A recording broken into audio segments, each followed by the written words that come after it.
Welcome and namaskar. And I have with me, of course, Padma Shri recipient, Dr. Sudhir Parekh. And today joining us is a very well respected, well known leader from India. That is Honorable Minister of State for Social Justice and Empowerment. That is Shri Ramdas Athavla ji. But I would like to, give honors to Dr. Sudhir Parekh to introduce and welcome Mr. Athavla ji. Thank you.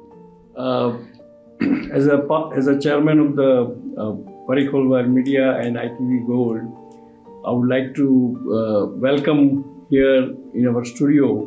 Yeah. And Honorable Minister Ramdas Athavla ji is very popular and well known, and he is one who really represents the feelings of the people, those who needs help, Right. who are kind of Ambedkar's. He's a big devotee of the Ambedkar ji, and he follows the philosophy of Ambedkar ji, which is we all need to follow, because we want to bring all the human beings. All human beings are equal, and we want to bring all the human beings at the same level. And to have a great country, India. So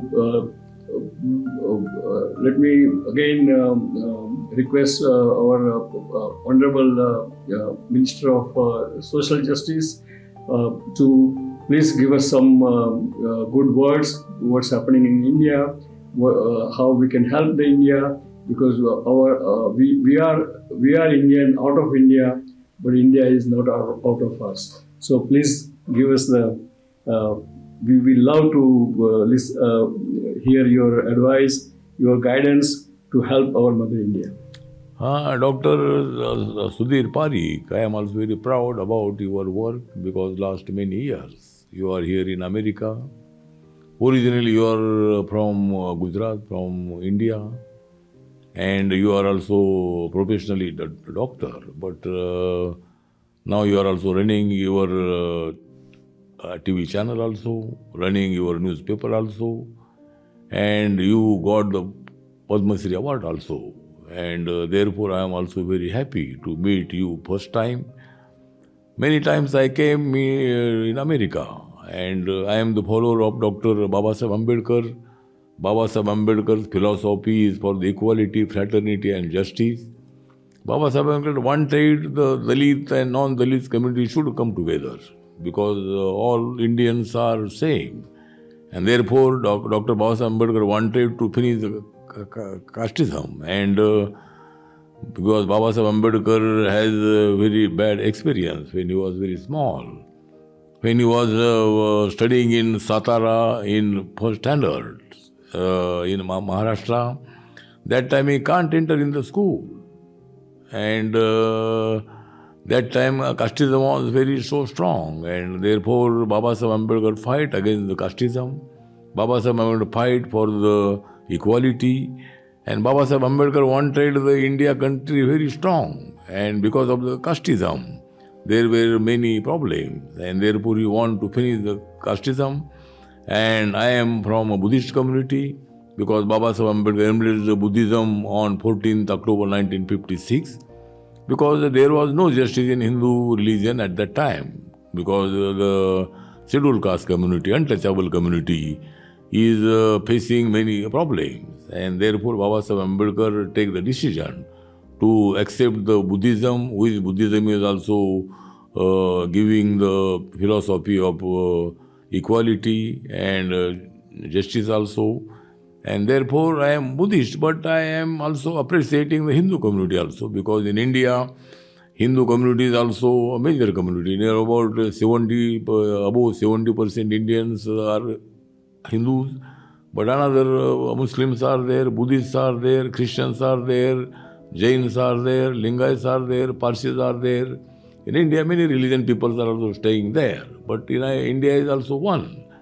Because Babasaheb Ambedkar has given the Indian constitution, and that constitution finished the casteism as Article 17, and therefore, as per law, there is no casteism in India, but in villages, Some atrocity cases are also there, some atrocities are there, but Baba Saheb Ambedkar's philosophy was to unite India, and I am also very proud because Baba Saheb Ambedkar was great Indian. Baba Saheb Ambedkar was very strong Indian. Baba Saheb Ambedkar was fight against the inequality, and therefore I am the follower of Dr. Baba Saheb Ambedkar. And today I am also very happy to meet Dr.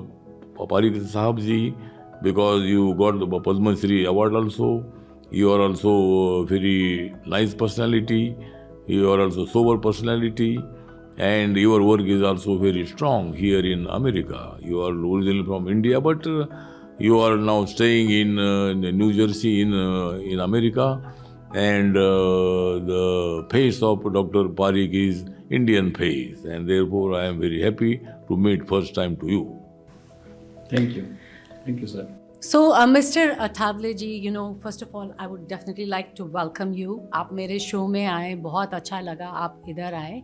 तो और मैं आपको congratulate करना चाहती हूँ क्योंकि आपने United Nations में बड़े ही पावरफुल की नोट एड्रेस के लिए, जो आपने वहाँ पे पावरफुल की नोट स्पीच दिया उसके लिए, end of course New York city ने आपको 14th अप्रैल को दे declared it as Baba Saheb Ambedkar day. तो उसके लिए आपको बहुत बहुत बधाइयाँ. हाँ, तो मतलब 14 अप्रैल का दिन जो है बाबा साहब अम्बेडकर जी का बर्थ दिन है, जन्म दिवस है, और पूरे भारत में तो बाबा साहब का जन्म दिवस मनाया जाता है. लेकिन मुझे बहुत बड़ा आनंद है, गर्व है कि यूनाइटेड नेशन के ऑफिस में बाबा साहब अम्बेडकर जी की जयंती कल मतलब वहाँ हुई, जयंती का समारोह हुआ, और उसमें चीफ गेस्ट के नाते मुझे वहाँ बुलाया गया था. और मैंने वहाँ मतलब बाबा साहब अम्बेडकर जी का जो महत्व है, बाबा साहब अम्बेडकर जी को फिलॉसफी है, उसके संबंध में मेरे विचार मैंने वहाँ रखे. उसके साथ साथ मेरा जो social justice and empowerment ministry है, वो मिनिस्ट्री मेरी बिलोंग करती है schedule caste, DNT, OBC, senior citizen, disabled community, then transgender community, then orphan community, then Sapai Mazdoor. Means my ministry is also near about 80% population is connected to my ministry. Right. And Honorable Narendra Modi ji has given me the chance to become the MOS in social justice and empowerment, because this subject is my this subject is also very nice subject to work for me, for poor people, the marginalized people, the landless labor, Dalit community, and DNT community. Means my ministry is also working for all, and therefore my ministry is also working for the social equality also, and therefore मुझे UN में बुलाया था, मैंने वहाँ मेरा भाषण दे दिया. उसके बाद मुझे इंडियन काउंसिलेट में बुलाया गया था, वहाँ भी मैंने मेरे विचार रखे हैं. और माननीय नरेंद्र मोदी जी जो हमारे देश के प्राइम मिनिस्टर है, वो बहुत ही, उनका विजन बहुत बड़ा है. 2047 तक अपने देश को एक ऊंचाई तक पहुंचाने का उनका तो सपना है. और उन्होंने मतलब ऐलान किया है कि अभी उनके 10 सालों के कार्यकाल में अपने भारत की इकोनॉमी, इंडिया की इकोनॉमी 10 नंबर से 5 नंबर पर आई है. और अभी हमारी इकोनॉमी 4 नंबर पर जाएगी, बाद में 3 नंबर पर जाएगी, बाद में 2 नंबर पर जाएगी, और 2047 तक India will be the very strong country in the world. That is also the dream of Narendra Modi ji. And my party, Republican party, is also supporting fully honourable Narendra Modi the leadership. And my party is also one of the members in National Democratic Alliance, NDA, last 11 years. And my party is also supporting Narendra Modi's leadership, because he is also supporting common man, he is also supporting the Dalit community, he is also supporting the philosophy of Dr. Baba Saheb Ambedkar, and therefore my party is also supporting Narendra Modi ji. So tell me, you were here for the UN, that is a बहुत बड़ा stage है UN. तो and specially आप बाबा साहब अम्बेडकर जी की legacy को represent कर रहे थे, तो आपको कैसा फील हुआ? नहीं, कैसा मतलब यूनाइटेड नेशन तो मतलब जो ऑफिस था वहाँ तो जयंती हुई, लेकिन अमेरिका के बारे में मुझे गर्व इस बात का है कि डॉक्टर बाबा साहब अम्बेडकर जी अमेरिका में पहली बार 1913 में पढ़ाई करने के लिए आई थी। कोलंबिया यूनिवर्सिटी में उनको एडमिशन मिला था और बड़ौदा के सयाजी महाराज गायकवाड़ जी ने उनको स्कॉलरशिप दी थी। उस स्कॉलरशिप पर बाबा साहब अम्बेडकर जी पढ़ाई के लिए 3-4 साल के लिए यहाँ कोलंबिया यूनिवर्सिटी में आए थे। और मैं मैडम आपको एक बात बताऊं कि कोलंबिया यूनिवर्सिटी में लाखों स्टूडेंट ने पढ़ाई की है, लेकिन एक वहाँ लेहमन लाइब्रेरी है और उस लेहमन लाइब्रेरी में हजारों स्टूडेंट ने स्टडी किया है, किताब पढ़े हैं। लेकिन बाबा साहब अम्बेडकर जी वहाँ 22 साल के थे, लेकिन वो अपने देश के बारे में सोचते थे, अपने समाज के बारे में सोचते थे कि समाज को जो अनटचेबल समाज है उसको न्याय देने के लिए क्या करना चाहिए। उसके लिए हर पन्ना मतलब वो पढ़ते थे और वो एक दिन में 18 घंटा वहाँ बैठकर आधा पाव का टुकड़ा खाकर वो वहाँ मतलब किताब पढ़ते थे। तो उस लाइब्रेरी में मैडम वहाँ बाबा साहब अम्बेडकर जी का स्टैचू है और 20 साल पहले 2000 में डॉक्टर माई साहब अम्बेडकर जी जो बाबा साहब अम्बेडकर जी की पत्नी थी उनके साथ मैं अमेरिका में आया था पहली बार और माई साहब अम्बेडकर जी के हाथों से उस स्टैचू का इनॉग्रेशन हुआ था। जब भी मैं अमेरिका आता हूँ तो मैं कोलंबिया यूनिवर्सिटी के लेमन लाइब्रेरी में जाता हूँ, बाबा साहब को नमन करता हूँ, वहाँ उनको फूलमाला में चढ़ाता हूँ, वहाँ के लाइब्रेरी में देखता हूँ। इसीलिए अमेरिका के बारे में हमें बहुत बड़ा मतलब अभिमान है कि भाई बाबा साहब को पहली शिक्षा जो है ये अमेरिका ने दी है और इसीलिए मैं बार बार अमेरिका आना चाहता हूँ। Wonderful. So, Dr. Parekh, I want to ask you, as someone deeply inspired by Dr. Ambedkar, what message do you think, especially his philosophy, holds for like today's global society?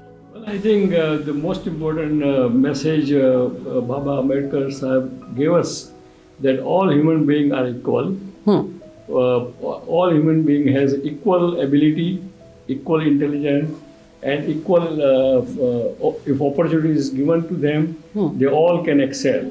And so we should respect each other as we respect other person as you expect the respect from him. And if you do that, then I think whole country can progress and grow and become a very prosperous country.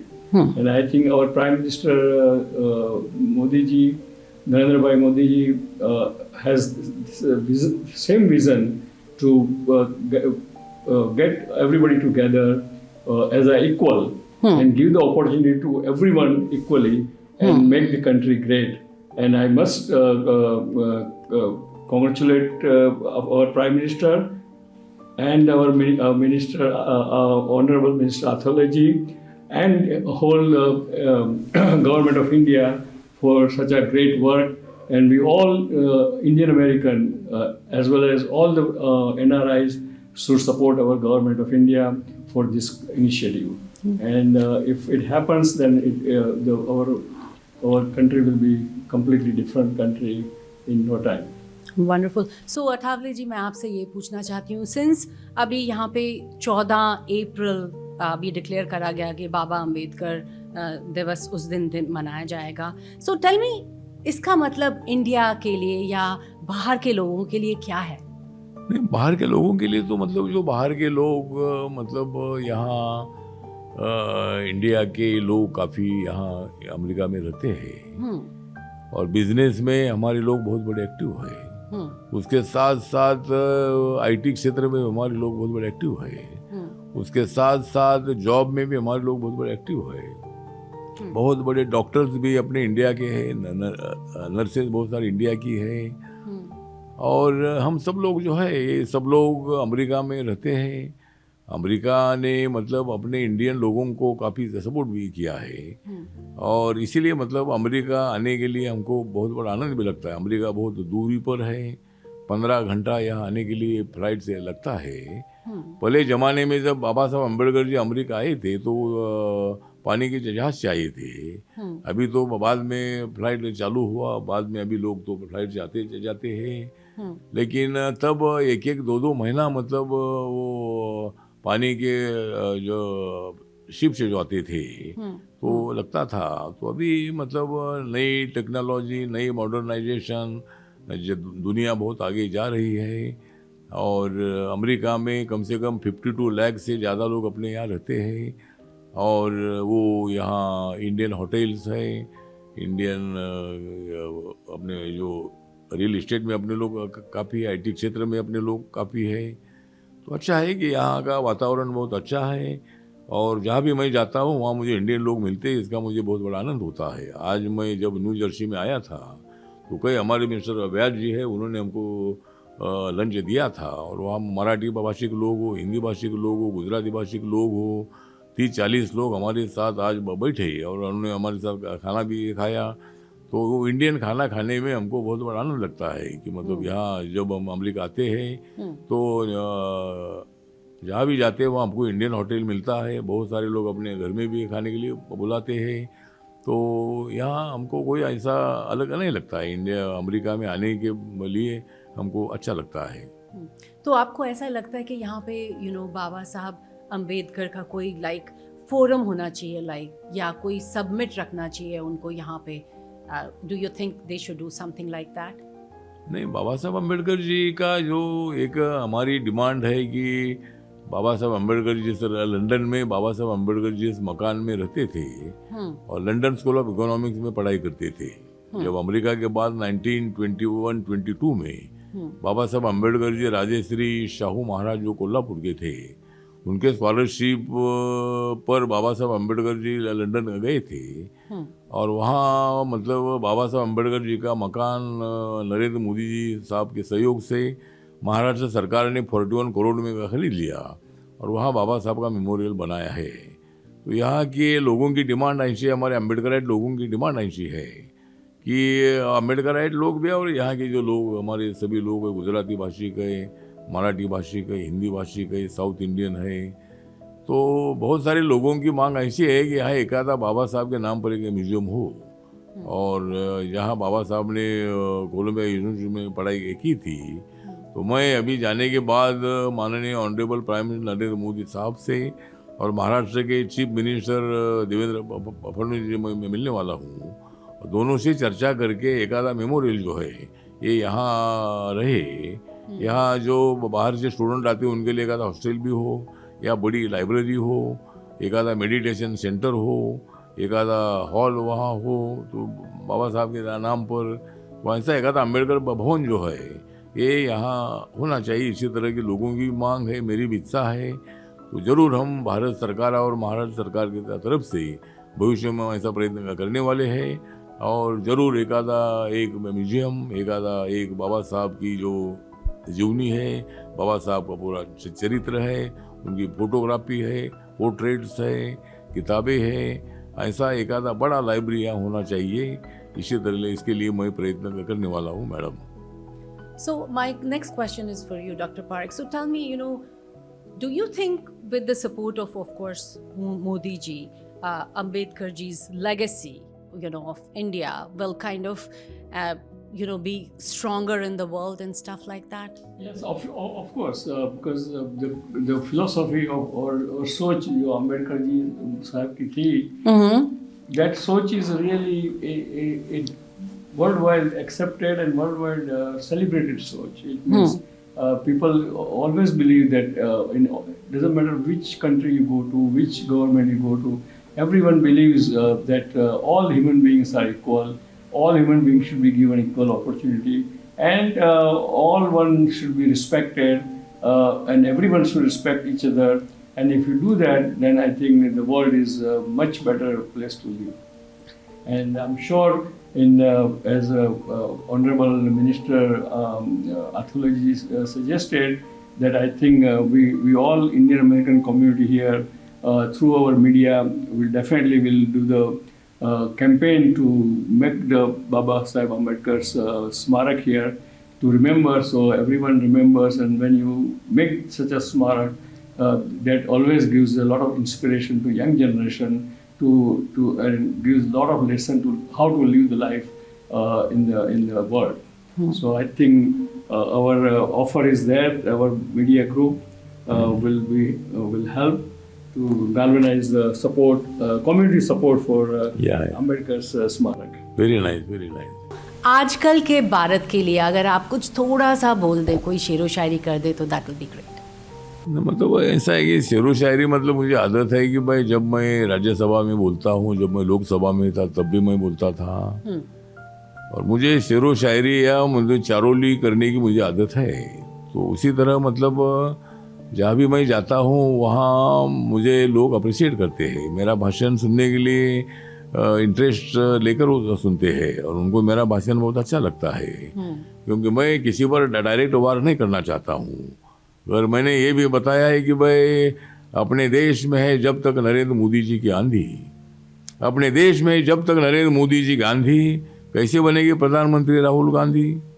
गाँव गाँव की बोल रही है दादी, गाँव गाँव की बोल रही है दादी, राहुल गांधी कब करेगी शादी? तो मतलब इसी तरह हम करते रहते हैं, जिस तरह सबका साथ सबका विकास है नरेंद्र मोदी जी का नारा, सबका साथ सबका विकास है नरेंद्र मोदी जी का नारा, इसलिए जाग रहा है भारत सारा। बहुत नरेंद्र मोदी जी है आज इस देश, आज दुनिया में चमकने वाला तारा। नरेंद्र मोदी जी है आज सारे दुनिया में चमकने वाला तारा, और आने वाले चुनाव में भी हम बजा देंगे कांग्रेस पार्टी के 12। तो मतलब इसी तरह हम आगे बहुत बढ़ते हैं। तो बहुत खूब। और एक बात है कि जिस तरह ऑनरेबल डोनाल्ड ट्रम्प जी जो रिपब्लिकन पार्टी से है, और उनको यहाँ सत्ता मिली है, 4 साल तक वो यहाँ के राष्ट्र अध्यक्ष रहेंगे, और मैं भी रिपब्लिकन पार्टी का हूँ। मतलब मुझे बहुत बड़ी खुशी है कि जिस पार्टी का नाम, मेरे पार्टी का नाम रिपब्लिकन पार्टी है, आदरणीय डोनाल्ड ट्रम्प जी के पार्टी का नाम भी रिपब्लिकन पार्टी है, तो रिपब्लिकन पार्टी अमेरिका में भी सत्ता में है, और रिपब्लिकन पार्टी इंडिया में भी सत्ता में है। मतलब मोदी जी के साथ रिपब्लिकन पार्टी भी सत्ता में है। तो ठीक बात है, यहाँ अमेरिका में रहने वाले हमारे तमाम लोगों को न्याय देने का काम जरूर डोनाल्ड ट्रम्प करते रहेगा, ऐसा मुझे पूरा विश्वास है, और मेरी पार्टी में पूरे इंडिया में बढ़ाने का प्रयत्न करने वाला हूँ। बिल्कुल। हमारे यंगर जनरेशन के लिए कोई छोटा सा मैसेज आप देना चाहेंगे, जो कि हमारी यहाँ पे इंडियन अमेरिकन यंग लोग हैं, यंग बच्चे हैं, कोई मैसेज आप उनको देना चाहेंगे, कुछ उनके लिए कहना चाहेंगे? हाँ, तो जो यंग जो नौजवान है उनको मेरा अपील ये है कि आपने ज़िंदगी में शिक्षा लेनी चाहिए। अगर आप नहीं लेंगे शिक्षा तो तुम्हारी कौन करेगा रक्षा। हमने ज़िंदगी में नहीं मांगनी चाहिए भिक्षा, हमने नहीं चाहिए ज़िंदगी में मांगनी चाहिए भिक्षा, हम लोगों ने लेनी है समानता की शिक्षा। तो मतलब समानता की शिक्षा भी हमें लेनी है, और हम इंडिया से आए हैं तो आप स्टडी करो, बड़े बनने का प्रयत्न करो, भारत का नाम रोशन करो, यही हमारे नौजवानों से अपील करना चाहता हूँ। और जाति व्यवस्था को कानून ने ख़त्म किया है, इसीलिए हम सब लोग, जिस तरह पारिक साहब ने बताया है कि हम सब एक है, हम सब एक है, मानव जात हम एक है, और इसीलिए बाबा साहब अम्बेडकर जी ने भी इक्वालिटी की बात की है, दलित और सवर्णों को एक साथ लाने की बात की है, और इसीलिए उस मिशन को लेकर हमें आगे बढ़ना है। और भारत को अगर सर्वश्रेष्ठ भारत बनाना है तो हमें जाति मुक्त भारत, विषमता मुक्त भारत बनाने की आवश्यकता है। उसके लिए नरेंद्र मोदी साहब की कोशिश है, सबका साथ सबका विकास सबका विश्वास सबका प्रयास, उनका घोषवाक्य, उनका नारा है। इसी तरह मतलब हम सब लोग मिलकर आगे बढ़ना है, और भारत का नाम हर जगह पर बड़ा बनाने के लिए नरेंद्र मोदी जी की कोशिश जारी है, और उसके नेतृत्व में मैं मेरी पार्टी को पूरे देश भर में बढ़ा रहा हूँ। और हमारी नेशनल डेमोक्रेटिक अलायंस जो है ये 2029 में भी सत्ता में आएगी, और ज़रूर मतलब वो इंडिया की सरकार बनेगी, और रिपब्लिकन पार्टी उसमें ज़रूर सत्ता में रहेगी। Thank you so much. And Dr. Parekh, would you want to say anything in that? I would like to conclude in saying thank you very much, Honorable Minister Atalwal जी। आप यहाँ आए, हमको बहुत अच्छा लगा, आपके विचार सुन के हमको बहुत इंस्पिरेशन मिला, और हम ये आपकी जो विचारधारा है उसको यंग जनरेशन में हमारे मीडिया के थ्रू प्रोपेगेट करेंगे। एंड कभी भी आपको हमारी इंडियन अमेरिकन की कोई भी ऐसे अच्छे काम के लिए ज़रूरत हो तो हम लोग आपकी सेवा में तैयार हैं. And God bless America, God bless India, God bless our beloved Prime Minister Narendra Bhai Modi, and God bless Indian Republican Party. Thank you. Thank you so much. Namaskar. जय भीम, जय भारत, जय अमेरिका. Jai Bharat. जय.